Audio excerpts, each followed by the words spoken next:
पुढे असणारे श्रीमंत वारकरी न्यूज। नमस्कार, वारकऱ्यांसाठी नेहमी एक पाऊल पुढे असणारे श्रीमंत वारकरी टीव्ही न्यूजमध्ये आपल्या सर्वांचं मनपूर्वक स्वागत आहे। अयोध्यातील नवीन आंतरराष्ट्रीय विमानतळाला दिले जाणार महर्षी वाल्मिकी यांचे नाव। भारताचे पंतप्रधान नरेंद्र मोदी करणार उद्घाटन।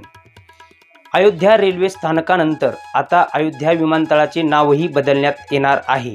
अयोध्या विमानतळाला आता महर्षी वाल्मिकी आंतरराष्ट्रीय विमानतळ अयोध्या धाम असे नाव देण्यात येणार असून वृत्तसंस्था ANI ने गुरुवारी संध्याकाळी सूत्रांच्या हवाल्याने ही माहिती दिली आहे।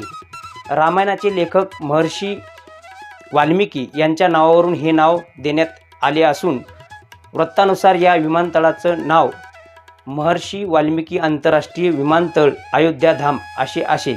पंतप्रधान नरेंद्र मोदी 30 डिसेंबर 2023 रोजी या नवीन विमानतळाचे उद्घाटन करणार आहेत।